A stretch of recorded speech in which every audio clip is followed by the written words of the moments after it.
realmente que ustedes sepan hacer un examen neurológico, que ustedes son por lo menos las clínicas principales. Creo que con esas dos cosas ustedes tendrán la capacidad, tendrán la competencia de poder abordar los pacientes y hacer su diagnóstico presuntivo. Objetivo para el nivel que están ustedes en su carrera, bueno, que sea realmente un interno, que lo que usted aprenda aquí pueda verlo y poder ponerlo en práctica en el internado, el cual todas las anotaciones que ustedes hagan ahora en este sentido, eso le va a ayudar cuando ya entren en el internado, valga la redundancia. En la pasantía podrán tomar decisiones de los pacientes, de saber quizás a quién referirlo, o quién no referir, o qué hacer con los pacientes. Y ya si son R1 y entran en la parte clínica de medicina interna, para poder después pasar a otras especialidades, entonces también ya la clase de ahora le va a ayudar como R1 a hacer la evaluación, que son los R1 que hacen la historia clínica de los pacientes, de los ingresos. Y por lo cual en cada historia clínica habrá una parte que es el examen neurológico. Mi objetivo es que yo voy a tomar lo mismo que tienen las historias clínicas en los hospitales, en el Mocoso, en el Gautier, en el Virginia, en el Goico, etcétera, en la parte neurológica, aunque pueden variar en algún aspecto, pero tomar casi la misma estructura y que aquí la aprendan, pues la voy a pasarle en un documento. Y ustedes de ahora sabrán qué es lo que tiene que buscar en este paciente y qué es lo que tiene que describir. Esos son parte de los objetivos generales. Entonces, en ese sentido, ya yo le comenté fuera de la grabación de las orientaciones generales. Entonces, en esta parte del contenido, lo primero que tendremos que ver es el glosario neurológico. Y en ese glosario neurológico tenemos que aprender, si eso se tienen que ya para la próxima clase, aprender las terminologías, por lo menos las principales que vamos a estar utilizando. Ese será su principal objetivo para la semana que viene. Y veremos cuáles son de tantos términos que hay, cuáles son los principales que ustedes van a usar. Ya los demás serían secundarios, pero estos de primera instancia. Luego veremos en la clase de hoy lo que es el estado de conciencia para poder evaluar, y ahí ya entonces vamos a pasar por cada uno de ellos. Veremos lo que es distinguir lo que es el estado de conciencia, también del estado de vigilia, aplicar lo que es la escala de Glasgow, porque cuando ustedes sean internos, adivinen qué es en su primer servicio de internado, para qué lo van a dejar. Si hay un paciente neurológico, lo van a dejar, le van a decir, doctora, ese paciente José Pérez de M4 cama 2 se quedó para neurovitales cada 6 horas. ¿Y qué significa neurovitales? Bueno, que usted va a tener que aplicar la escala de Glasgow cada 6 horas al paciente y lo tendrá que registrar en el récord. Si ustedes se fijan, lo que haremos en esta clase es lo que se hace en el día a día en el hospital. Y por esa razón es que vamos a tratar de hacerlo lo más práctico posible, tratar de evitar la mayor cantidad de teoría posible e irnos al punto esencial que tiene que saber. O sea, y así, al ser tan sencilla, también espero la respuesta que ustedes puedan responderme y estudiar lo que estamos dando. Y ya por último, distinguir qué se evalúa cuando son, entonces, el contenido de la conciencia, para que vean qué es lo que se evalúa en esta parte. Muy bien, entonces pasamos a esto. En este caso, los objetivos generales de esta materia, como dijimos, ya lo dijimos, que es el examen neurológico y las clínicas de las patologías. Son las dos cosas que te van a centrar, la dos columnas principales. Entonces, si ustedes van a evaluar a un paciente rápidamente, un examen neurológico completo, normal, mínimo, lo que le va a durar es 1 hora, como mínimo. En hacer la historia clínica, recortar todos los datos, porque tiene que también que hacerle una historia clínica completa, o sea, tiene que saber los datos generales, los motivos de consulta, la historia de enfermedad actual, los antecedentes patológicos, no patológicos, etcétera. O sea, igual que una historia clínica normal. Y en la segunda parte viene la parte que es neurológica, el usted para el paciente, evaluarlo, o sea, examinarlo, hacer las maniobras para llegar a la conclusión clínica. Entonces, en la residencia, según un roté en neurología, veamos que casi era 1 hora para hacer una historia clínica de un paciente bien hecha. Ahora bien, si usted quiere abordar un paciente con una historia clínica muy práctica y a la vez no tan extensa, puede dividir el examen neurológico en 3 partes. Uno es el nivel de conciencia, que es lo primero que usted va a evaluar. Lo siguiente es ver el sistema motor, evaluar el sistema motor. Y tercero, el sistema sensitivo. Entonces, estos tres aspectos usted lo puede abordar. Estás en el hospital, estás en la emergencia, llega un paciente que es, aparentemente es el neurológico. Entonces, como no puede hacer toda la historia completa en medio de una emergencia caótica, por ejemplo, usted, bueno, y el doctor dijo que nivel de conciencia, sistema motor, sistema sensitivo, voy a evaluar esos tres, se ingresa el paciente y ya después completo todo lo demás.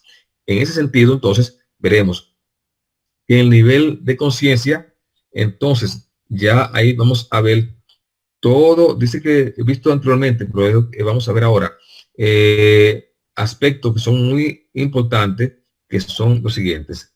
Segundo. Vamos a obviar la parte aquí. En el nivel de conciencia veremos realmente tanto el contenido, una parte, y el nivel del paciente, como esto, como son alerta, sonoliento, nubilado, estupor y coma. Eso lo veremos más adelante.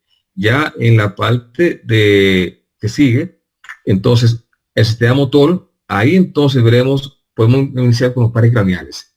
Entonces, en los pares craneales vamos a evaluar esos pares craneales y ya por tener un par craneal afectado, yo puedo asumir que una lesión es superior. Entonces, veremos también la fuerza muscular del paciente y veremos los reflejos osteotendinosos. O sea, ese otro aspecto. Cada uno de ellos lo vamos a desglosar posteriormente. Y por último, en el sistema sensitivo, tendremos ya el sistema sensitivo superficial y el sistema sensitivo profundo. Entonces, cuando tengamos por lo menos estos capítulos bien ordenados, ya podríamos tener una idea diagnóstica de qué podría estar pasando con el paciente.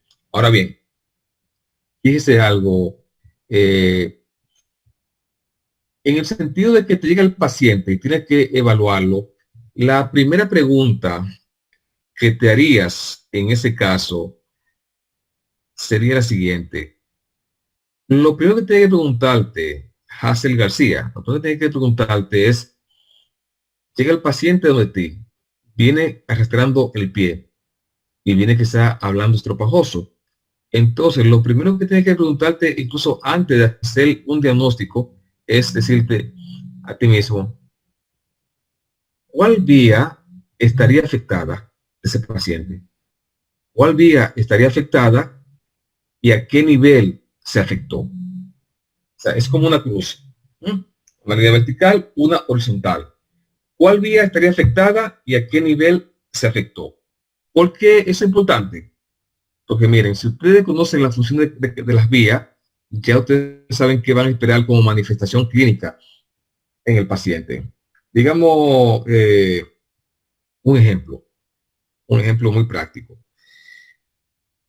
Yo estoy con Anthony Abreu y a Anthony le llega un paciente que está arrastrando el pie, que no puede tampoco levantar el brazo derecho. Tiene el pie derecho, lo está arrastrando y tiene la mano que no puede levantarla bien.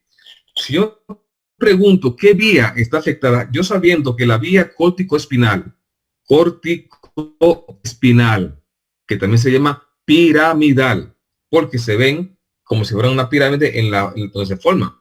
Yo no pretendo preguntar a ustedes que de dónde nace el córtico espinal, que en la célula gigante de Betz, en la quinta capa de la corteza. No me voy a ir tan profundo, porque incluso algunos de ustedes saben más neuroanatomía que yo. Pero yo pretendo que Abreu sepa que si fue la córtico espinal que se afectó, y él sabe, porque ya lo vi en la clase, que la córtico espinal tiene que ver con la motilidad, con la fuerza, desde que ve el paciente que llegó, que está arrastrando el pie y que no puede levantar mucho la mano, entonces dice, mira, ese paciente se afectó el córtico espinal, ¿ya? Entonces, Abreu se comunica con Indira Moya Torres.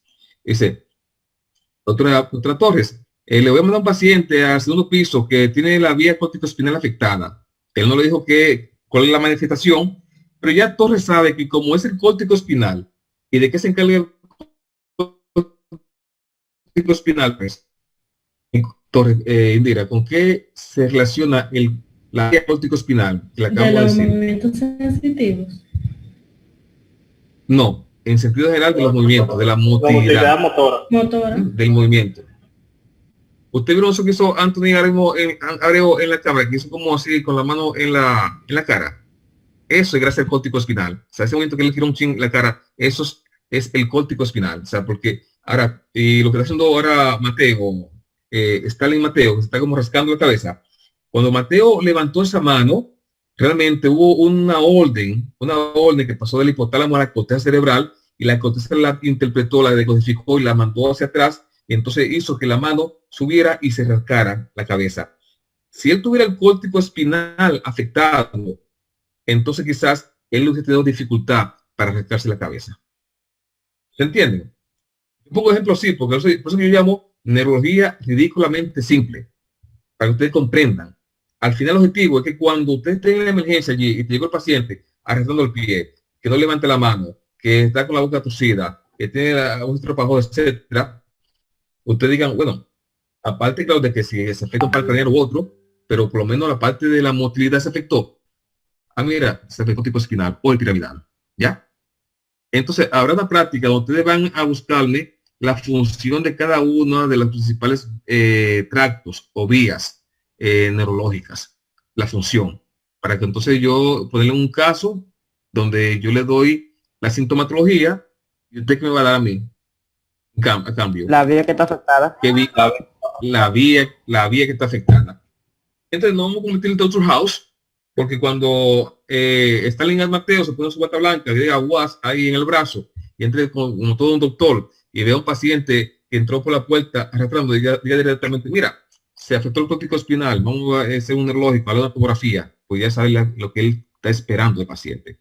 A ese punto es que trataremos de llegar, o sea, a nivel clínico. Muy bien, sin mucha teoría. La teoría vamos a hacerla a los profesores de teoría. Entonces, es una neurología como práctica, como básica en ese sentido. Bien. Ahora bien, eso referente a lo que es el sistema motor, que también tiene que evaluarse la fuerza y los reflejos tendinosos. Y luego después veremos lo que son el sistema sensitivo superficial y profundo. Ese es como la zapata de la clase. Ahora, vamos a agregarle ahora algo más a la clase, que en cada uno de estos sistemas que vamos a evaluar, entonces vamos a agregarle las maniobras para que con las maniobras que ustedes van a aprender, Nicole López sepa, no, espérate, ese paciente llegó con meningitis. ¿Cuál es la maniobra más común para meningitis? Ah, no, es Brusinski o Kearney. Entonces que ella sepa que ella no se le puede olvidar que tiene que hacer Brusinski y Kearney a ese paciente que ella está haciendo meningitis. Entonces, sabiendo cada uno cuáles maniobras vamos a utilizar, pues es una práctica que yo le pondré un listado largo de maniobras y ustedes pondrán al lado para qué se usan. Y luego que tengamos para qué se usan, entonces vamos a ver cómo se interpretan. Porque de qué me vale a mí que Xiomara Lara haya dicho, bueno, sí, es el córtico espinal, porque le arrastra el pie a ese paciente, o la mano no puede levantarla, y le hizo tal maniobra, la maniobra de Migazzini, muy bien, pero ¿y ahora qué? Todo objetivo de una investigación tiene que buscar la conclusión y poder accionar. Entonces, eso tiene que ayudarte a ti como médico a poder mejorar la condición del paciente en ese momento. No tiene que ser la competencia para tú hacer algo en ese momento, pero ya existe el diagnóstico y ya lo puedes referir y sabe dónde lo va a referir el paciente y no te se va a escapar el paciente. Ah, no, que yo tengo, doctor, mire, que está en la pasantilla, por ejemplo, Nicole López está en la pasantilla y está junto con la pasantilla haciéndolo con Florimel Rosa Rodríguez. Y de repente llega el paciente del conuco en un campo y dice, doctor, mire, que me da unos calambres ahí, siempre tengo unos calambres, y aquí también en la pierna. Y dice Florimel, no, tenga un complejo B, póngase entonces ese complejo B diario por 5 días y venga después en la UNAP, que está allá en la plantilla. De repente entonces viene Lenny Bautista y ve el paciente y dice 5 días después, ¿por qué trae el don? Ah, no, porque él le está dando unos calambres hace mucho tiempo y ya tenía casi como un año de calambre, después empezó como a caerse, él fue a una botica, a una app, le dieron complejo B y él nos siguió peor, yo estoy aquí, pero mira, el paciente se está cayendo de lado y no puede levantarse y está inestable. Entonces ya como le dio neurología, digo, pero si él está inestable, está refiriendo calambre, ¿y cómo se llama el término del famoso calambre que dice la gente en neurología? ¿Alguien sabe? ¿Qué es? ¿Cuál es el término psicológico? Parestesia. Entonces tiene parestesia y ya comienza a investigar las causas de parestesia y ve que el paciente tiene quizás un trastorno neurodegenerativo que afecta también la sensibilidad, y lo refiere y le hacen el diagnóstico y el paciente mejora. Ven, entonces todo nuestro objetivo no es tener aquí a tomar una clase de neurología, es a ponerlo en práctica de cómo pensar, cómo ser médico clínico, a usar la lógica basada en los datos que vamos a construir. Es como una casa que vamos a hacer ahora, que estamos colocando la zapata y vamos a empezar a ponerle bloque sobre bloque la casa, el fundamento. Ese es nuestro objetivo final. Entonces ya saben, nivel de conciencia, sistema ¿qué? Motor y sistema sensitivo. Si yo le pregunto al final de la clase o en 2 semanas a Carolyn Concepción, Carolyn, si tú tuvieras que evaluar un paciente, ¿cómo tú lo abordas? ¿Qué tú harías con el paciente? ¿Qué aspecto tú valoras? Yo espero que Harold me diga, bueno, doctor, como es un examen neurológico y es muy largo, yo por lo menos voy a hacer el que es breve y le voy a evaluar el nivel de conciencia, le voy a evaluar el sistema motor y el sensitivo, y ya con eso tú me puedes presentar al paciente a mí, en lo que va el especialista. Ese es el objetivo nuestro. Siempre y cuando no olvidemos técnicas e interpretación de los procesos que vamos a hacer. ¿Se quedó claro? Las 3 estructuras que vamos a evaluar en neurología. Muy bien. Le debo decir también que, para que no lo tome de sorpresa, la mayor pregunta mía en el examen no son preguntas de embotellamiento. Ok, son casos clínicos. O sea, yo te voy a decir, ¿cuáles son los 3 aspectos que debe evaluarse en un paciente? No, yo le pongo un caso clínico, o tiene que interpretar y tiene que elegir la selección múltiple. Pues tenemos que aprender a pensar. Bien. Esto es una parte volveremos a los aspectos de momento. Esto es una parte del glosario que tienen que dominar. Si aún no lo dominan, tienen que dominarlo. Yo sé que algunos lo saben ya, de cirugía médica, otros saben, pero parestesia es uno de los principales. Miren, es un síntoma muy común. La parestesia es un síntoma muy común. Desde el paciente dice que le da parestesia a nivel de la pierna derecha, y al final lo que es que el paciente va al baño, se sienta con una revista o con el WhatsApp y dura media hora comprimiendo el ciático, y cuando se para no puede, entonces tiene que darse golpe para poder caminar, porque es una comprensión mecánica del ciático. Hasta aquel paciente que llega con un trastorno degenerativo, por lo cual es importante que sepamos, después veremos la causa de parestesia. No está aquí en la diapositiva, pero hay algunas cosas que son básicas que vamos a profundizar un poquito, que son síntomas, pero que el síntoma es como la punta del iceberg, que debajo hay. Mi objetivo con ustedes es que ustedes tengan la capacidad, la competencia de hacer diagnóstico, para que cuando tengan esa sanidad sepan referir paciente a neurología, sepan descartar tal patología, descartar meningitis, descartar Parkinson. Ustedes saben que hasta un estreñimiento en un paciente joven podría ser el inicio de un cuadro de Parkinson. ¿Se vean eso ustedes?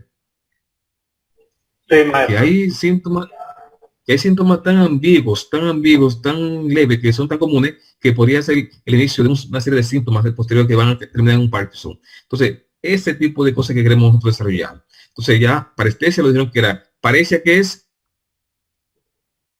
Parecia. Cuando se refieren a debilidad, hablarán de parecia. Ustedes van a definirlo como quieran, ustedes van a definirse una práctica, pero tienen que buscar la definición, pero aquí la estamos mencionando brevemente, tienen que después definirla y desarrollarla. Entonces, cuando Carmen Núñez me habla que el paciente llegó, que no podía mover el brazo, que tenía dificultad para mover el brazo, él lo movía pero con dificultad, no tenía fuerza, pero no me diga fuerza, tiene que decirme ahora, el paciente tenía parecia del brazo derecho. Entonces vamos a ir cambiando el lenguaje. La plejía, ¿a qué se refiere? Imposibilidad de movimiento. No hay movimiento. Exactamente, no hay movimiento. El paciente está pléjico, o sea, realmente no hay movimiento de esa zona. Ya cuando es hemiparesia, claro, obviamente, ¿qué sería la hemiparesia? Por lógica. Dígamelo en un solo. Aquí. En el hemicuerpo. Sí, voy a usar el método del dedo para que no hablen todo al mismo tiempo, porque se interfieren. Entonces, la hemiparesis sería realmente la disminución de la fuerza de la mitad del cuerpo, esa derecha o izquierda. La hemiplegia, obviamente, sería la falta. Emily Carvajal, ¿falta de qué? Hemiplegia. Esa es la falta de movilidad en la mitad, en el hemicuerpo. Exactamente, esa es derecho izquierdo. Glenny Bautista, ¿qué sería entonces monoplegia? De ambos lados, doctor. En este caso sería mono, que significa uno, que es de un solo lado. De un lado. Sí. Miren, algo que yo siempre digo, en esta clase no tengan temor a equivocarse, no tengan temor a fallar. Los estudiantes son muy orgullosos y por no hacer una pregunta o por no responderla o sabiéndola con temor a que se responda mal, eso es algo natural del ser humano. No lo hacemos, ¿no? Aquí ustedes van a aprender precisamente de las preguntas que más fallan. Ustedes notarán algunos que estén aspirando a estudiar para el USMLE o para el MIR, que la pregunta que en el Kaplan que más se aprende son de las que usted falle. Entonces, aquí no hay superdotado. Si usted falla una pregunta, no pasa nada. Entonces, ya está la monoplegia, aquí está la monoparesia, obviamente, saben lo que es la paraplegia, la tetraplegia, la disartria. ¿A qué se refiere con disartria? Janie Coldero sabe el término disartria. El paciente está disáltrico. No, maestro. Ok, entonces ¿Puedo lo diré. anotar eso? Dígame. La disartria no es más que prácticamente debilidad muscular. ¿Pero dónde sería de No. muscular? La No. disartria, articulaciones. Debilidad muscular cuando se van a utilizar los músculos, o sea, para hablar. Ahora estamos sí, en el trayecto. Este paciente que llega con la voz estropajosa, que yo o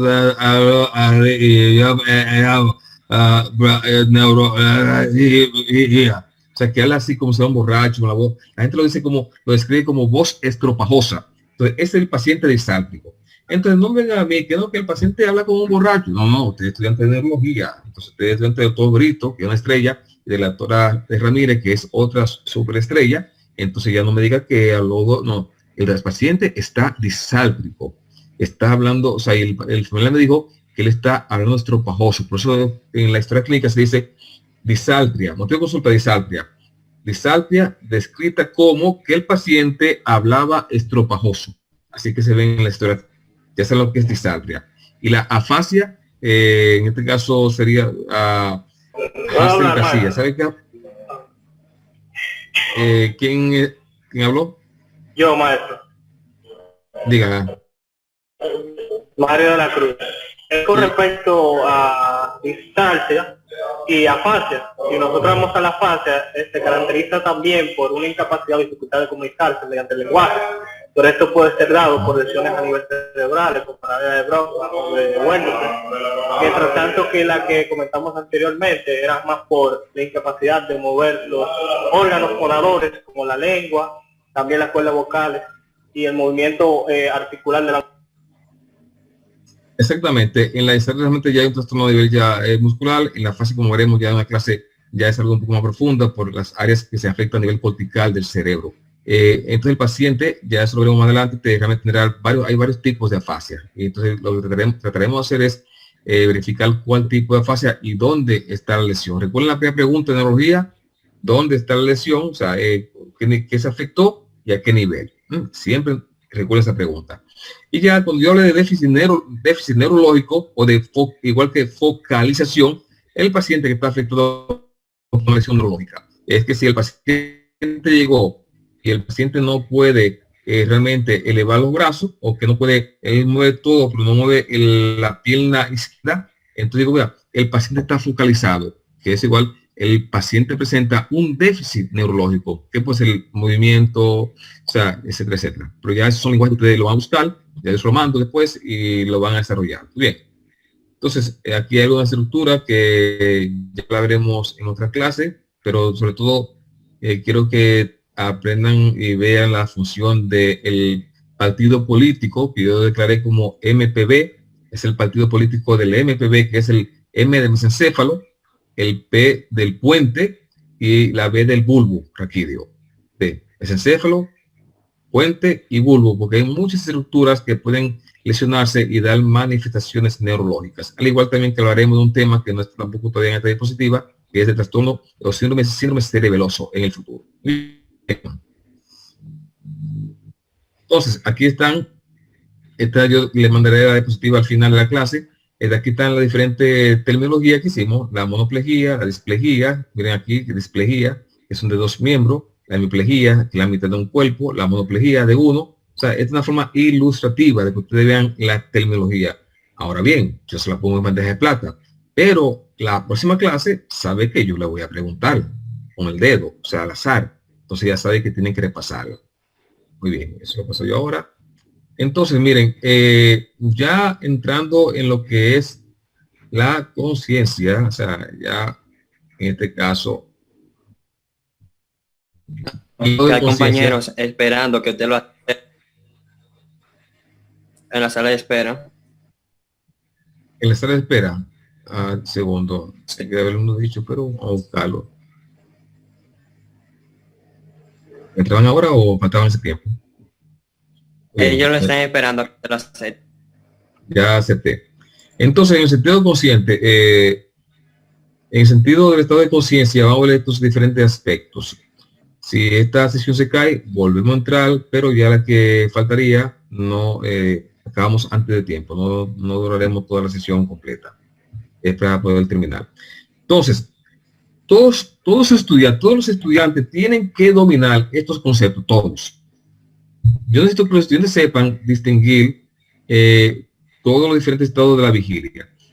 Un paciente consciente, bueno, cuando tú estás realmente consciente, como su nombre lo dice, de todo el área que te rodea, o sea, de quién tú eres, dónde estás, hacia dónde estás, si estás hacia la derecha, si estás hacia la izquierda, o sea, toda tu orientación en tu espacio, ¿comprende? Es un paciente que está consciente, despierto, hablando, coherente, está consciente. En la parte ya de la vigilia, hay zonas corticales que están siempre activas. Tú incluso lo ves en un electroencefalograma y puedes ver las ondas alfa, porque el paciente está despierto. Es diferente a un paciente que está ya en coma o que esté en un estado epiléptico. Cambian las ondas y cambian también los megahertz, también los hertz, también ese pero todo lo que te permite a ti estar despierto, consciente, orientado, es gracias a un sistema que es el SARA, sistema activador reticular ascendente. Ese sistema SARA es el que le permite a ustedes estar despierto, estar consciente, en este caso. Sistema activador reticular ascendente. ¿Ok? También es ayudado también ya en el estado de estar en alerta, estar consciente con el ciclo circadiano, que todos lo vieron en endocrinología, que tiene que ver con el núcleo supraquiasmático, la producción de melatonina, que usualmente se estimula en la oscuridad, la producción de melatonina, te ayuda también a estar en este estado de vigilia. Muy bien. Hay también aspectos como son el mutismo asinético, en el cual el paciente, tú conservas la vigilia, o sea, Stalin Mateo, él está despierto, lo que él no puede responder a ningún estímulo. Eso es un mutismo asinético. Pero son cosas que se ven en algunas patologías. Vamos a ver lo que es lo práctico ahora. Esto fue más o menos un poquito el estado de vigilia, que no entraremos mucho en contacto ahora, pero sabiendo realmente que el SARA emite señales que van a la corteza. Y entonces de ahí, en la corteza, entonces ya se mantiene en actividad y tú puedes mantener lo que es la vigilia. En este caso, eso puede ser señal de la corteza o también del hipotálamo lateral, pero no entra en neuroanatomía en ese sentido. Ya cuando hay un paciente que entra en coma, ¿qué sistema se afectó entonces? ¿Qué sistema se afecta cuando el paciente está en coma, en este caso? El SARA. El SARA, esa es la pregunta de qué color es el cabello blanco de Napoleón. Yo siempre hago mucho esa pregunta. Entonces, el efecto SARA, pero ustedes recuerden que SARA tiene que ver con la vigilia y ya en el coma realmente hay una destrucción que puede ser del núcleo reticular puntino, por ejemplo. Pero la pregunta mía, en un sentido, hay muchas cosas que hay que saber, pero hay cosas también que hay que comprender. ¿De qué a mí me vale que Indira Moya sepa que el núcleo reticular puntino se afecta? A mí lo que me interesa saber es que cuando ya veo un paciente en coma, esto pregunte, ¿dónde está la lesión y a qué nivel? ¿Fue realmente a nivel de se afectó el SARA en ese paciente o hay otro tipo de lesión que también altera la conciencia? Y ahí haga sus preguntas clínicas. Así que vamos a obviar partes teóricas y fisiopatológicas, vamos a la parte práctica.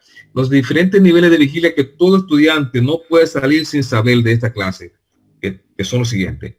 El que está somnoliento, el que está obnubilado, que también algunos textos lo ponen como letárgico también, en la de diferencia, el que está en estupor y el que está en coma. Entonces, supongamos alerta, somnoliento o somnolencia, obnubilado, estupor y coma. Algunos textos ponen estupor superficial y estupor profundo. Es como la antesala al coma. Pero, siendo práctico, ¿qué me interesa a mí? Que cuando Melissa Encarnación esté en el Gotiel, esté en el mucoso, esté en el Billini, y le llega al paciente con alteración del estado de la vigilia, en este caso, que es parte también de la conciencia, entonces diga, de acuerdo a la definición, yo sabré en qué nivel está el paciente. Entonces el paciente está alerta, como todos nosotros que estamos aquí despiertos, escuchándome a mí, digo yo, porque esa también algunos estén con los ojos despiertos, me van a la pantalla y estén pensando en otra cosa. ¿Y cuándo es que se va a callar este rosol? ¿Y cuándo es que va a hacer la sesión? Ojalá que se caiga la sesión de Zoom, por ejemplo. Pero son algunos, son todos. Pero estamos alerta. Muy bien. Ahora, somnoliento. Entonces, es el paciente que tú le estás hablando y mientras tú lo estás estimulando, él habla. Entonces, Antonio Abreu, pregúnteme mi nombre. ¿Cuál es su nombre? Mi nombre es Jorge Volquez. Jorge Volquez. Gracias.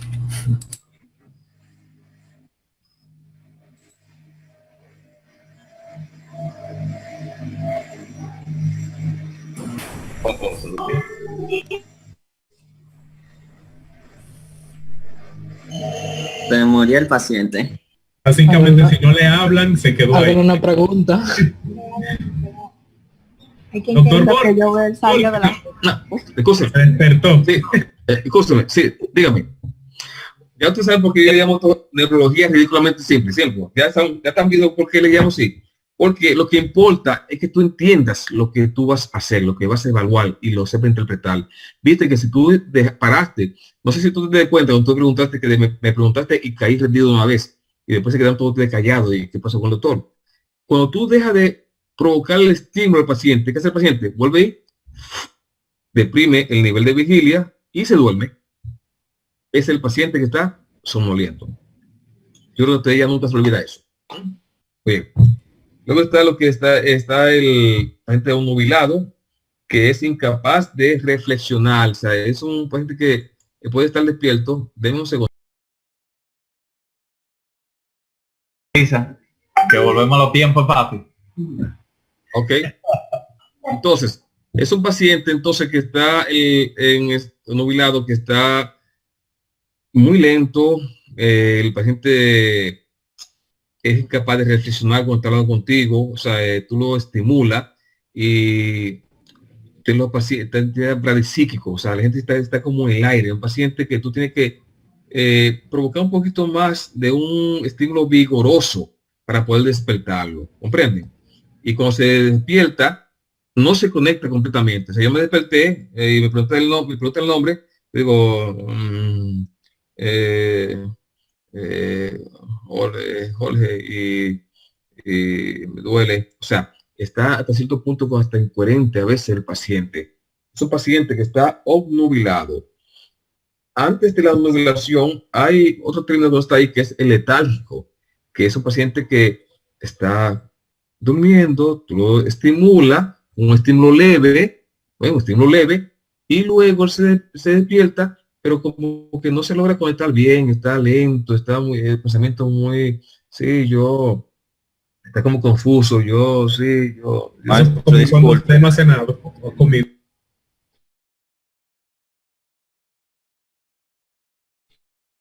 Sí, se cae y entonces se Sigue en la próxima y acabamos. El paciente está somnoliento, ahí faltaría que está letálgico.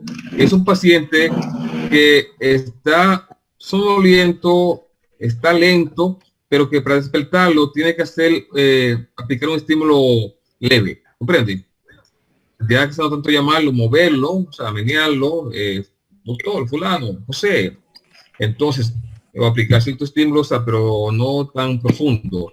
En el nubilado, sí, ya tiene que aplicar un estímulo un poco más vigoroso para poder conectarlo otra vez. ¿Entiende la diferencia entre el letálgico y el nubilado? Y ese nubilado no se llega a conectar completamente. El letálgico, sí lo conectas, pero muy lento. No sé, como si estuviera casi desorientado y hablando, pero yo sí, yo soy Jorge, pero pero ya en lo nubilado hay cierta lentitud, cierta incoherencia, podría haber, para tú despertarlo es con estímulo mucho más vigoroso. En el estupor, ahí sí tiene que hacer estímulos fuertes, nocivos. En el estupor tiene que ser estímulo fuerte, nocivo. Y fíjense, le voy a mostrar dónde son las áreas que tienen que estimular para despertar al paciente. Ya la técnica de agarrar el pezón del paciente o de la paciente y hacerle así, como antes en los médicos, miren, y le retorcían el pezón a la paciente, eso ya no se hace. Prohibido hacer eso. Entonces, ahora se toma esto, pueden tomar los nudillos, miren acá, y quiero que los que tengan cámara, Melissa, Encarnación, Noris, Dalisa y Rosario, que se den los que se ven conmigo de frente, la primera que salen, pon tus nudillos bien fuerte en el esternón, es fuerte, pero de verdad, sean sincera, háganlo fuerte, le duele un poquito. Eso es lo que ustedes van a hacer con el paciente, con los nudillos lo presionan y le estimulan el esternón bien fuerte y eso provoca el dolor y él se va a reaccionar. Otra también aquí, lugares bien fuerte, los saludos supraciliares aquí bien fuerte, supraorbitario, miren, fuerte aquí y le hacen eso al paciente, arriba en la parte ya del hueso. Otra también es tomar el hecho unguial con un lapicero y hacer esto bien fuerte en el dedo. Eso provoca, eso activa los receptores nocivos que son muy sensibles en la parte distal del dedo y eso también ayuda. Entonces dijimos 3, el esternón a este nivel y el hecho unguial. Son estímulos nocivos para poder conectar al paciente. Y eso se puede hacer en el estupor. El estupor dijimos que lo llamaban antes, como lo llaman antesala del coma. Porque ya después del estupor, que el paciente está estuporoso, entonces el paciente realmente, ese paciente, hay una ausencia de respuesta, como es el texto de respuesta, de la cual puede salir si se aplican dolor fuerte. Pero él sale, o sea, se refiere a que él reacciona, pero no es que él te va a hablar, no es que el paciente va a estar coherente, no es que el paciente está totalmente en la capacidad de entablar la conversación. Tú me estás estimulando, yo o sea, estoy reaccionando. Si reaccioné es porque no estoy en coma. ¿Se entiende? Y por último el coma, que es la respuesta, ya falta respuesta al medio externo. Te estimulan, pero ¿qué tú haces? Absolutamente nada. No haces nada, porque ya hay una ausencia de respuesta. Entonces, estos niveles de vigilia tienen que repasarlo, tienen que ver la definición, pueden buscarlo otra definición, y eso ustedes tienen que saberlo para el internado, la pasantía y el reúno de sus especialidades y para la vida como médicos en sentido general. Alerta, letálgico, somnoliento, obnubilado, estupor y coma.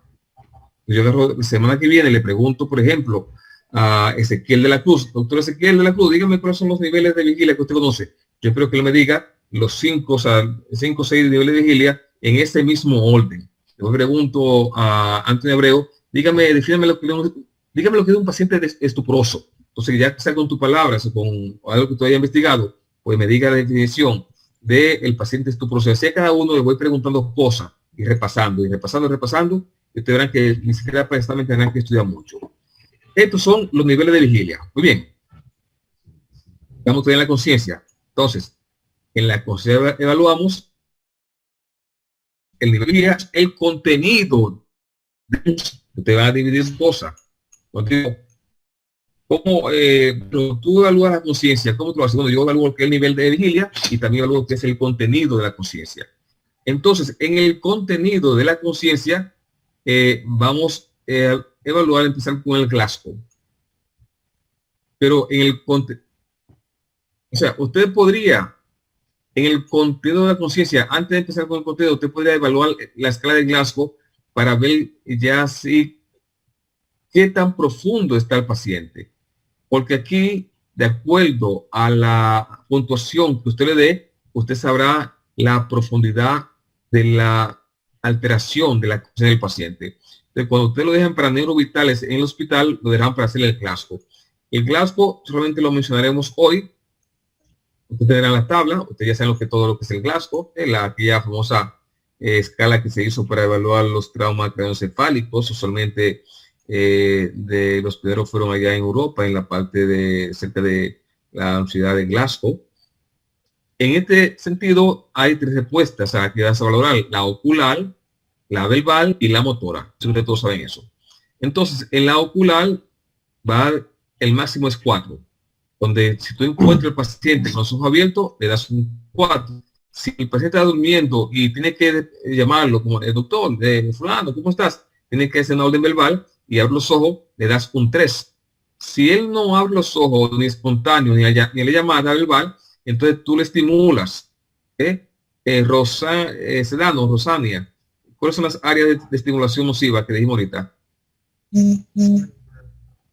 Usted mencionó presionar el esternón con los nudillos en esta zona de acá y también en la zona unguial. Ok, entonces tú le estimulas al paciente o incluso lo puedes hasta mover, tratar, y entonces él abre los ojos o moverte pero con presión para que duela, y ahí es un 2. Y si no responde con ninguno de los estímulos, le das un 1. En el Glasgow nunca hay 0, le das un 1. Ya en la parte verbal, si el paciente está despierto, hablando, está coherente, está conversando, entonces él dice, no, sí, yo sabía que Danilo iba a perder, que el penco no iba a parte, que iba a la vida de él. O sea, él está coherente, está consciente de lo que está ocurriendo a su alrededor, entonces ahí usted ya le da un 5. Si está desorientado hablando, él habla, pero está totalmente desorientado, entonces le da un 4.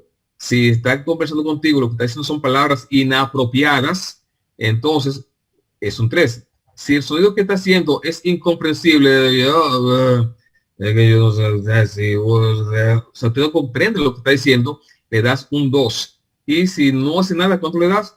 Un 1. Porque en Glasgow no hay 0. Ya entonces en la respuesta motora, en la motora, es con comandos. Entonces yo te digo, Glenny, Bautista, póngase la mano en los lentes. Ahí vemos que Glenn se colocó los lentes, se puso la mano en los lentes. Entonces ya ejecutó un comando. Entonces yo le doy un 6. Entonces Glenny ahora le estoy diciendo, Glenny, póngase la mano en los lentes, pero ya no hace nada. Entonces, ¿qué pasa? Yo voy ahora y le estimulo. Entonces le hago el esternón. Le estimulo. Entonces, ¿qué hace Glenny? Miren, ella localizó el dolor. Después también se retira la mano y ella localiza el dolor donde le estaban estimulando. Entonces ahí sería un 5. Ya entonces, cuando yo estoy hablando con Glenny, que ella realmente no está respondiendo, y le estoy dando una orden, que levante los brazos, pero no hace nada, yo entonces le estimulo otra vez, y lo que hace es que ella busca en la mano mía o el objeto que se está estimulando y flexiona, entonces para tratar de retirar, entonces ahí ya es un 4. 4 de 6. Se dice 4 de 6. Si hay una flexión anormal en Glenny, que la encuentro en la cama, entro a la sala, y miren, y está así, miren cómo yo pongo, con los dos brazos aquí, como buscando el corazón, flexionado, y los pies, que lo ven ahorita, extendido. Entonces digo, hay una flexión anormal, eso es un 3 de 6, eso se llama decorticación. Decorticación. El paciente está decorticado, o sea, una decorticación. Ya veremos por qué importa eso. Si al contrario, en vez de estar así en flexión, está en una extensión patológica, como, y miren los brazos, los manos que la pone, y también lo veremos ahora. Entonces estará descerebración, un 2 de 6. Está descerebrado, dice alguna gente, el paciente. Entonces, objetivo, Byron, mira, el objetivo mío es que Byron tenga la competencia de cuando Byron entre a esa sala de un hospital y vea que el paciente está así, decorticado, que sepa, eso es una decorticación, eso es 3/6 en la respuesta motora de la escala de Glasgow, y esta lesión está en tal lugar, sin tener que hacer ni una tomografía, ni hacer ningún tipo de estudio, aún sin examinar al paciente, solamente por ver la posición. Aquí lo que nos queremos volver somos médicos clínicos y que podamos razonar e interpretar. Y ya, por último, si no hace nada en la motora, es un 1. ¿De qué va a ser el Glasgow? Supongo que tengo un paciente con un Glasgow y entra en la sala. Está el paciente, está Glenny Bautista de servicio, ahora ver. Entonces, está en el servicio y le aplican la escala de Glasgow al paciente y dicen, y son las 2 de la tarde. Mira, ese tiene 13 de 15 de paciente. Cuando digan 13 de 15, tienen que decir a expensa de qué. Si tanto de la verbal, tanto de la ocular, tanto de la motora. Para él, ¿dónde es que está el déficit? ¿En cuál de las respuestas está el déficit? Muy bien. Pero vuelven a las 5 de la tarde y el paciente cae a 11 de 15. ¿Qué te piensa? Oye, está cayendo el Glasgow de su paciente, tiene que ponerse el bombillo. A las 8 de la noche, llaman a Juana Torre Ortiz, dicen, vamos a evaluar este Glasgow. Y cuando ven el paciente dice Juana, no, pero mira, me dio 8 de 15. Y tan contentas las tres, hasta unas fotos se tiran para el Instagram, para el Facebook y todo eso, porque evalúan y dan su primer Glasgow y se van a celebrar para la cafetería y el paciente se queda ahí. ¿Está correcto? No está correcto. ¿Por qué? ¿Por qué no está correcto? ¿Qué acción debieron tomar ellas en ese momento, cuando ya le bajó de 8 de 15? Bueno, ella debe pensar que es neurológico. Que debe pensar que ya hay problemas neurológicos y no debe dejarlo solo, porque obviamente un paciente ya con una escala en 8 tiene problemas. Requiere cuidados intensivos. Requiere que llevarlo a la UCI, a la unidad de cuidados intensivos. Entonces ustedes todos tienen razón, por lo cual el paciente de repente se levanta y dice, Juana, 2 segundos, no se vaya. Yo tengo 8 Glasgow de 15. Recuerden que el 28 de febrero dijeron que o sea, está incoherente el paciente. Que en la clase, que un paciente que le baje 8 de 15 de Glasgow amerita intubación, amerita el paciente, amerita intubación y amerita que le pongan soporte ventilatorio, porque ese Glasgow deprimido, bajando, va a terminar o en coma y después también llegar a una falla respiratoria con el centro respiratorio vulvar. Moraleja, en esta clase de neurología es ridículamente simple. Todo paciente con un Glasgow menor de 8 es candidato a intubación endotraqueal, a ventilación mecánica, a intensivo, como dijeron ustedes. ¿Se entendió el punto? Sí, bastante claro. Más que claro. Más claro de ahí no canta un gallo, por lo cual miren, colegas. Yo no veo a los estudiantes como estudiantes, yo lo veo como colegas. Una cosa es lo que uno estudia en los libros, una cosa es lo que ustedes cogen en clase, y otra cosa es lo que ustedes hacen en el hospital, en sentido. O sea, las clases deben ser dirigidas a que nos enseñen a pensar y a tomar acciones. Entonces, no pasen esto por alto. Cuando ustedes estén evaluando un Glasgow y ustedes vean que el paciente está disminuyendo, siempre reporten el Glasgow al R1 o al médico que sepa más, el que superior que está ahí.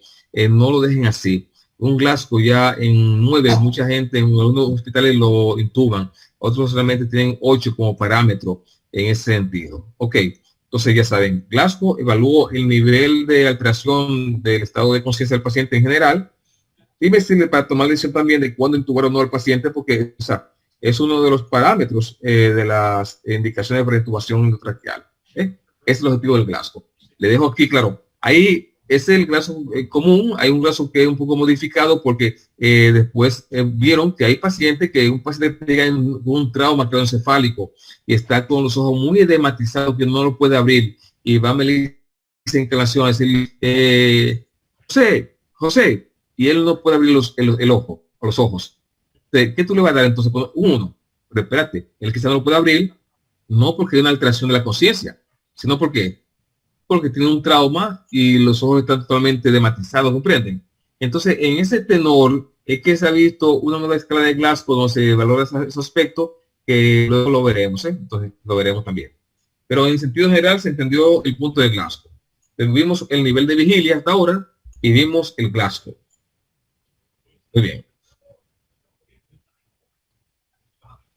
Ok, entonces, que tienen que decirme a mí las cosas, tienen que demostrarme que aprendieron. Dedocráticamente, vamos a ver, entonces, Marcos.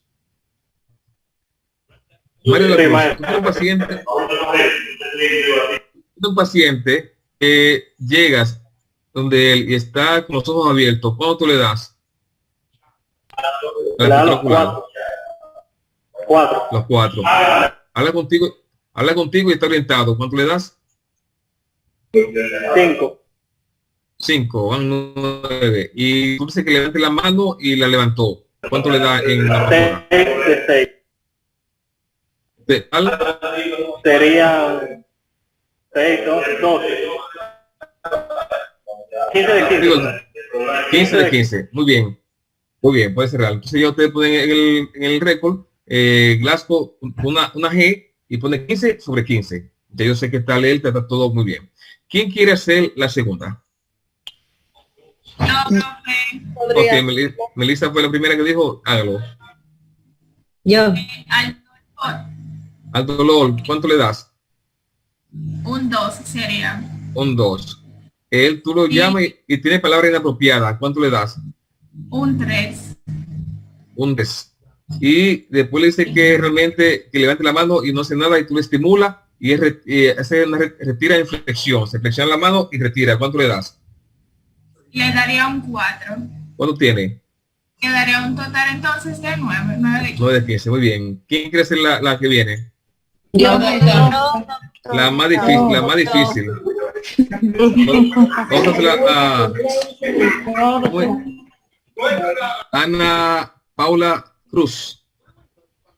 Popular. Ortiz. Ana de Paula Ortiz. No tengo lentes. Popular. No responde. ¿Le da cuánto? 1. Verbal, ninguna respuesta. 1. Motora, ninguna respuesta. Un 1. ¿Tiene cuánto? 3. ¿De cuánto? De 15. ¿Qué haces con el paciente? Perdón. Si tiene 3 de 15, Sí, está en severo. ¿Qué hace con el paciente? O referirlo a UCI o buscar el superior para que el paciente sea entubado de forma mecánica. Bueno, mejor diga, lo intubo, que aunque no sepa intubar, también la lo esperanza de aprender. Entonces, intuba al paciente, claro, ya con 9 de Melissa, ya debió casi estar casi intubado. Claro. Ustedes ven, esta es la temática. O sea, aquí no vengo de que hablar con un papagayo y ustedes que durmiéndose y pensando que esto no se va a acabar, nunca se va a callar el día de hoy. No. Yo tengo que decirte las cosas y tú tienes que demostrarme que tú sabes, que tú entiendes. Y si tú entiendes, yo te la repito otra vez. Tú tienes que demostrarme a mí que tú entiendes. Si tú no entiendes ni en las prácticas de la clase, ni participas, y al final yo te pongo 3 casos clínicos en el examen y lo quema los 3, o sea, los 3 casos clínicos del Glasgow lo pueden mal los 3, y después de explicarte tanto, ¿debería yo tener consideración con usted? O sea, si después de tanto explicarte, hacer casi el ridículo, haciendo muecas y cosas así para usted entienda que estudien esto, que estudien lo otro, y entonces, y te va mal el examen. Doctor, mire que esta es mi última materia. Entonces, miren aquí la posición, ¿cómo está? La flexión de la señora y la descerebración. Mi objetivo, ¿cuál era con estas dos cosas? que ustedes, que Ovalle Jiménez Jam, entre por esa sala y cuando llega esa paciente con los dos brazos cruzados y diga, mira, esa paciente está en decorticación y yo tengo que ver ahora si la lesión está por encima del núcleo rojo o por debajo del núcleo rojo. Porque si está por encima o por debajo, yo tengo que ver quién es que domina en la flexión de los músculos y quién es que domina en la extensión de los músculos. O sea, que ella vea el signo, que vea el paciente, que pueda interpretar y que pueda preguntarse dónde es que está, qué vía se afectó y a qué nivel está afectado. Eso lo voy a explicar después para que ustedes entiendan por qué hay una decorticación y por qué hay una deceleración. Pero primero sepa identificarla. Hay pacientes que yo he entrado así, así no lo veo, como está decorticado. Así lo veo. Decorticación. Entonces, tiene que ver con cierto tracto que después lo veré. Recuerdan, por último, para acabar, por último, es esto. Luego que yo el nivel de vigilia, luego que yo veo el Glasgow del paciente, y lo que yo voy a evaluar en el contenido de la conciencia es lo siguiente. La orientación del paciente es en áreas Pimentel, está orientado en persona, en lugar, que también se puede decir lugar o espacio, y en tiempo. Ovalles, está orientada también en persona. Reyes y Dania. Sí, estoy aquí presente. Ovalles. Pero se lo voy a preguntar, ¿cómo tú se llama? ¿Cómo te se llama, joven? ¿Cómo te se llama, joven? Yamile Macier, Ovalles Jiménez. Yamile Macier Jiménez. ¿Y dónde está ahora mismo? ¿Dónde estás? Fue en la casa, pero en la galería, fuera. En la galería. ¿Y qué día es hoy? Hoy. 8 ¿de qué mes? De febrero. De febrero. ¿Qué año? Del 2021. Ok, entonces está sentada en persona, en espacio o lugar y en tiempo. Las tres esferas que tienen psíquicas que tienen que valorar: orientación, persona, lugar y tiempo. Cuando te evalúa el contenido, la conciencia, tienen que evaluar esos tres aspectos del paciente. Sí. Okay, lo ponen en práctica. Luego, yo evalúo, pero yo también, al yo estar hablando con ella, ya también yo veo la fluidez de ella al hablar, veo la coherencia de ella al hablar, veo si está afásica, que no puede hablar nada, o repite solamente ciertos vocablos, o si está disáltrica. O sea, ya que al hablar, yo estoy evaluando en esos aspectos. Evalúo la memoria. Hay 4 tipos de memoria, principalmente, que está la memoria inmediata, que registra recibido a través de los sentidos, o sea, realmente el olfato, el toque, el tacto, etcétera, que tú puedes regular todo eso. La memoria a corto plazo, donde yo le voy a dar 3 nombres o 3 dígitos para que ella lo repita en unos 20 o 30 segundos. Y luego la memoria a largo plazo de eventos pasados, en tiempo atrás, y la selectiva. Pero vamos entonces con la memoria. Principalmente uno hace siempre la a corto plazo y la a largo plazo mayormente. Entonces, en ese sentido, yo le puedo dar 3 nombres a ella. Vamos a ver a Melissa Acosta. Melissa, repita las 3 palabras: perro, chivo y gato. Perro, chivo y gato. Perro, chivo.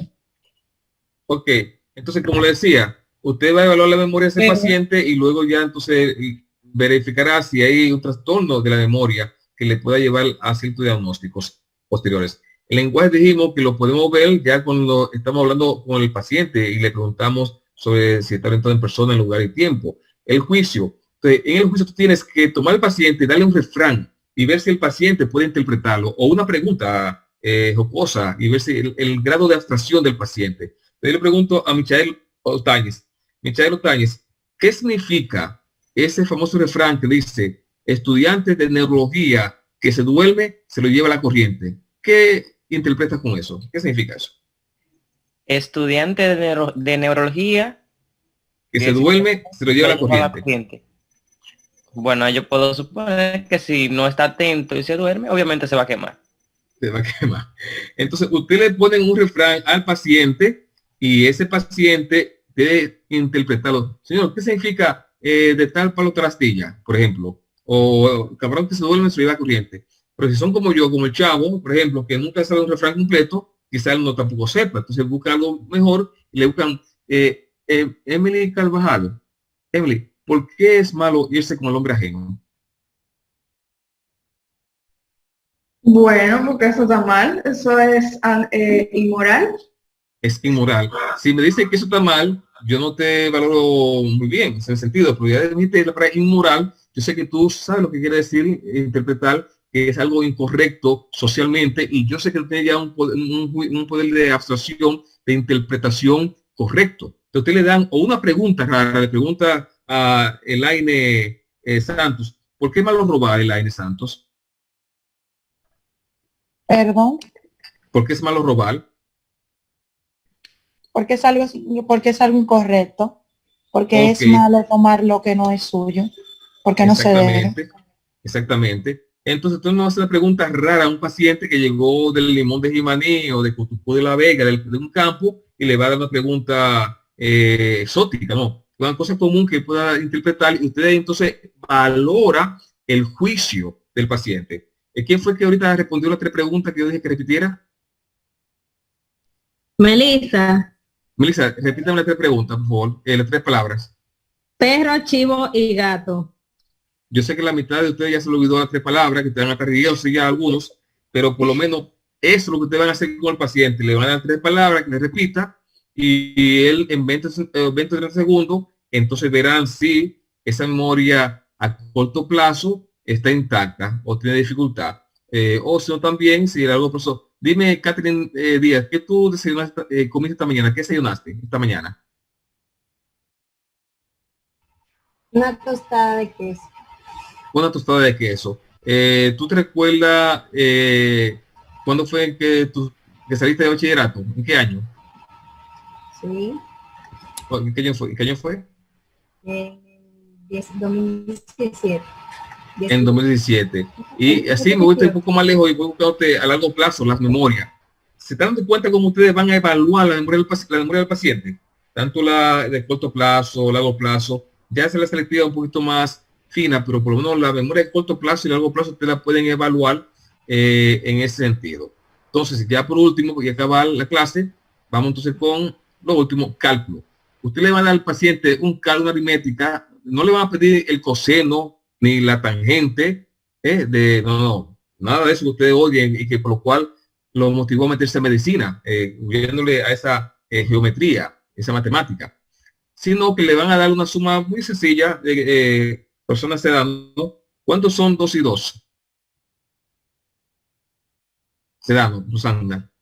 2 y 2, ¿cuántos son? 4. ¿Y 4 y 4? 8. 8 y 10. 18. Yo tengo 100 y me quitan 10. 90. Ah, pues ingeniera. Muy bien. O sea, entonces usted le va a dar al paciente cálculo sencillo y verá si pueden calcular. ¿Por qué? ¿Para fastidiarlo? No. Yo tuve un paciente hace ya varios años, profesor de matemática universitario, 36 años, y yo le decía al paciente, ¿cuántos son 5 más 5? Y él se quedaba 5 más 5 son 16. ¿Cuántos son 50 y me quitan 20? 50 me quitan 20 son 8. Profesor de matemática universitario, tenía un infarto occipital bilateral y tenía que acalculia o discalculia. Usted no puede calcular nada de acalculia, si puede con el rol es discalculia. Para que ustedes vean que estos textos que están aquí no son para rellenar una clase de un domingo por la noche, es porque ustedes tienen que hacerlo, tienen que evaluar. Si ustedes anotan esto y lo llevan y lo bien organizado y lo ponen en práctica con examen interno, eso es un éxito en la valoración de su paciente en ese sentido. ¿Se entendió todo este aspecto del contenido de la conciencia? El orden que se lleva y lo que se pregunta. Eso lo volveremos a hacer, pero ya en la forma práctica, yo preguntándole a ustedes. ¿Ya? Realmente estos son otros términos que tienen que buscar, que ustedes ya lo buscarán igual que lo demás, ya lo dijimos, y estos son los puntos que tocamos hoy y que ustedes tienen que dominar. Pues yo creo que, espero que no se hayan aburrido, que hayan aprendido algo nuevo y que lo que se ven ya esto, porque esto que leen mucho, que por lo menos le haya servido de repaso. Y no le dé sueño al profesor, sobre todo, porque eso hasta ahora le da sueño a mucha gente. ¿Tienen alguna pregunta, alguna duda? Yo creo que acerca toda la mano.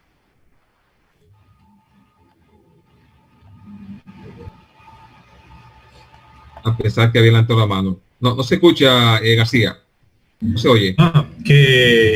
Yo quería preguntarle que en aquellos pacientes que son hospitalizados durante una semana y presenten, o sea, cuando usted intenta investigarle sus 3 esferas psíquicas, usted no puede como esperar, ¿verdad? Que sea capaz de responder en cuanto al tiempo, me imagino. ¿Verdad? Entonces, no. Sí. Tienen que ver bien porque el paciente, sobre todo si está en intensivo, se desorienta. No sabe ni el día, no sabe si es de noche, no sabe qué día es. Entonces ese aspecto se debe evaluar, alguna pregunta se debe evaluar muy bien y rectificar, por si acaso, porque también puede ser muchas otras causas, pero sí, el tiempo puede estar un poco deteriorado, por eso no se pregunta, ¿qué día es hoy? No. ¿En qué año estamos? Sería lo mejor. ¿En qué año estamos? Que es algo más grueso, porque hasta ustedes le preguntan qué día es hoy, se puede confundir si es lunes, domingo, etcétera. Ese aspecto tienen que verlo, sí, claro. Buen punto, doctor. ¿Qué más? ¿Alguien más? Bueno, doctor, quiero hacer un aporte de que en el video yo vi que lo primero que vamos a perder en un paciente neurológico, un trauma neurológico, es la persona, o sea, él se desorienta, perdón, a nivel del tiempo. Y ya lo último que se pierde es la persona. Entonces, nosotros como médico lo que debemos de iniciar es preguntándole el nombre, luego dónde se encuentra y ya por último el tiempo, porque ya eso es lo último que se pierde. Y le quería hacer una pregunta. Para la semana que viene vamos a tomar la clase en nuestros horarios. Sí, en la semana que viene vamos a tomar en los 3 horarios de los que yo mandé para que se ubiquen. En caso de que tenga dificultad en una semana de darla, y si todos ustedes no tienen dificultad para tomarla como hoy, podríamos convocar otra vez, pero ya sea según una sugerencia en Google Meet, para que puedan todos estar. Pero yo sé que si después tienen choque con otros laboratorios, etcétera, les sería un poco difícil. De todas maneras, trataremos de grabar toda la clase para que todos la tengan y no se escapen las cosas. A veces, si yo grabo, si no sé que no puedo dar la clase y voy a grabar, digamos, que la clase de meningitis, por ejemplo, yo puedo decirle al secretario, pongan el grupo que quiero 3 o 5 voluntarios, porque el jueves que viene a las 10 de la noche y a las 11 de la noche voy a grabar meningitis y me hace más fácil hacerlo interactuando con los estudiantes. Entonces hay 4 gente que quiere doblemente estudiar y quiere grabarla conmigo, pues yo la grabo y la envío a todos los secretarios ya para una clase asincrónica, pero interactiva con un par de voluntarios que quieran aprender más de la cuenta. Pero hasta ahora vamos a tratar de ver los horarios, de no fallar, y si cuando hay problemas en la semana, que sea de gran envergadura, donde falte yo que sea dado clase, le propongo con tiempo, miren, podemos hacer el domingo como que ya ves, todos juntos. Entonces ya sí lo haríamos, si no hay dificultad. Bien. Recuerden que tenían que ubicarse en 3 clases que le mandamos los diferentes horarios. ¿Alguien más? Sí, doctor, una pregunta con la escala de Glasgow. Con relación al nivel que se encuentra el paciente, por ejemplo, tenemos que se clasifica moderado, severo y leve. Entonces, dentro del leve podemos encontrar el coma profundo y el coma superficial. Entonces, ¿cuál es la probabilidad de que un paciente con un Glasgow de 3, que es la peor categoría, pueda reaccionar o volver a hacer esos movimientos y orientaciones? A conectarse. La pregunta realmente, ¿cuál es la posibilidad de que el paciente se establezca neurológicamente? A nivel ya de que recuerden que hay pacientes que han durado en coma muchísimo, semanas hasta meses. y luego han salido del coma, ¿comprende? Entonces, hay pacientes que lo han tenido en hospitales en Estados Unidos, por ejemplo, por varios meses, totalmente en coma, solamente con soporte vital y estado vegetativo, y han podido salir. Sin embargo, no hay una estadística per se que diga, ¿no?, que el 8% de estos pacientes pueden salir del estado comatoso. O sea, es algo muy relativo y hasta cierto misterio para la ciencia médica de esos pacientes que pueden salir de coma después que están en un coma severo por un trauma. Aunque esta clasificación de moderado, severo, leve es mayormente para traumatología en ese caso. A nivel de neurología, lo que se busca es darle la puntuación exacta al caso de coma y poder tomar acción frente a eso en el paciente. Una pregunta, maestro, y buenas noches. Cuando un paciente ya inmediatamente tiene descorticación o descerebración, inmediatamente uno ve las características físicas de este paciente, como la afección, se explicó, o la extensión, ya inmediatamente ese paciente se sugiere a cuidado intensivo, me imagino, intubación, porque hay una lesión ya a nivel cerebral. Sí, usualmente hay ciertos criterios y parámetros para intubación, pero como la lesión, la depresión del nivel de conciencia es una de ellas, y está en ese estilo, ya realmente tú debes pensando que el paciente debe ir hacia intensivo. Porque tú le sacas la puntuación y toda puntuación por debajo de 8, ya el paciente realmente ahí es indicativo de intubación. Maestro, se cerrará la reunión. Okay. Muy bien, entonces buenas noches a todos. Ya nos comunicaremos a través de los secretarios. ¿Okay? Espero que les haya gustado la clase, esa es la temática. Ya yo le mando decir qué tema vamos a tocar la semana que viene en el programa. ¿Ok? Muy bien. Y ya pasemos.